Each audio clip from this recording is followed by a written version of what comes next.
the Broad Street Run, a 10-miler from North Philadelphia all the way down to the sports stadium. So runners are running through a lot of neighborhoods, which in turn exposes them to the disparity, if you will, of the haves, the have-nots, people who have a better chance at life and people who have a much harder chance at having a high-quality life.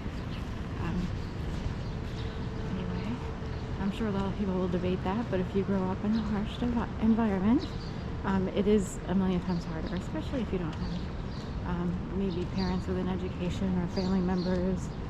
And anyway, there's a million factors. But I think that's part of the Broad Street Run, to have people run through areas that they're not used to seeing in other races. Other races would take them elsewhere. So anyway, that's it. I am walking just the midsection before the race starts. The race starts at 7:30 with, of course, your front runners. Actually, I think it would be like disability first, wheelchair people and so forth and so on, handicapped, what have you. And then your, starters, your first corral, which usually involves, technically, people from Africa are often winners of the Broad Street Run. I feel like they have a good number of winners from this race. And then people, there's a mix of people. Often we have people from other countries, in general, even Eastern Europe and stuff like that. So, anyway, then everybody else will sort of file in line. And in the past, this race has been so big that, crazy. They would have, actually, they used to have barricades on both sides, and they would make sure that people stayed on the sidewalks and only cross the street underground. You can do that on some of the subway stops. So for, a few hours, you really couldn't cross the street because it would be so mobbed, like incredible. I think I read 10,000 for this race today.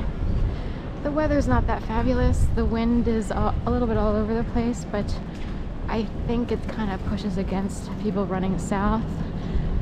So they're running against the wind and a fine mist. So that's the dealio today. I'm walking from Bainbridge, which is where the Exxon gas station is.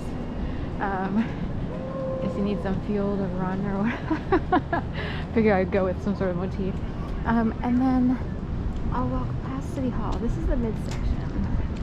And this would be more the showy section where lots of people would gather around these parts, I guess. Symphony House, someone's opus. Right?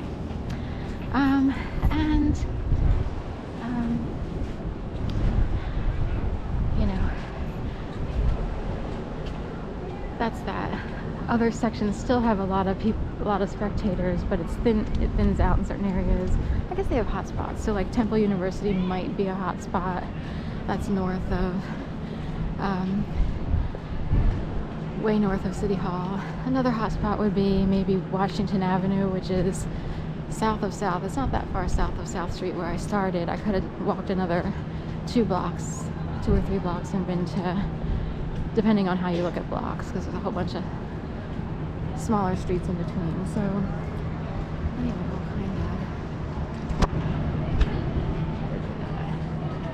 so I am on the east side of Broad Street. There's a person up here who kind of reminds me of someone, an acquaintance of mine from a long time ago, somewhat of a used-to-be friend, named Carrie. I think she ran the Broad Street Run. She actually was supposedly from my dad's hometown of Berwick, PA. So part of the LGBT community. Here's all the volunteers who hand out cups of water or whatever. I'm assuming they're mostly water. I don't know if they do Gatorade and everything. And they're in mint. Black long sleeves with mint. Reminds me of Builder bars. I used to get the, the mint chocolate Builder bars, but so one lady there in navy blue. But a lot of mint and black today. So actually, I like those. Get my mint chocolate chip flip Giovanni. That's what I like to eat sometimes. That's all here at the Kimmel Center, and they'll probably have music and everything. So far a band hasn't set up here. Often they have, this is interesting, that's a new one, so they're going to push people over. I guess for the sit up here, I guess they couldn't with the art house. But in the past, the barricades there would be so many people, they really couldn't do this sort of formation here. It was so packed, like it was wall to wall, sidewalk to sidewalk, both technically there's like 4 lanes or so here. But there, everyone's sort of pushed towards the Kimmel Center a little bit. And then I guess not allowed to run too close to the art house, which is a brand new. It says A Star is Born there. They have Loch Bar, a Scottish LOCH, like Loch Ness Monster. Which reminds me of Jerry Seinfeld's Pop-Tart Unfrosted.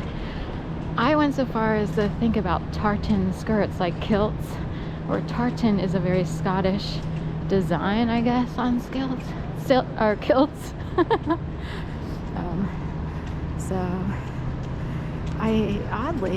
think that Trump went in for the coronation, either for the coronation of Prince Charles into King Charles. I believe Trump flew to Scotland. He was involved in suggesting, I know a lot of people will be in disagreement, this is a liberal town, suggesting he took the high road and someone took the low road and he got to Scotland before ye. Hey bud. I took the high road, low road, and get to Scotland on the side shirt.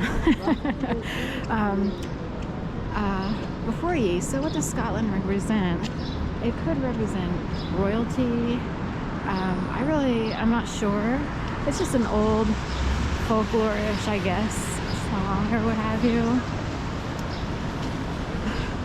Are you afraid of someone you love dying in a comedy show? This comedy show is for you. I think someone's kind of doing a spoof, like, is it funny that, people have to worry about people dying? Like, wow, lots of scaffolding over here. Is this the Miller, or what is this? Is this the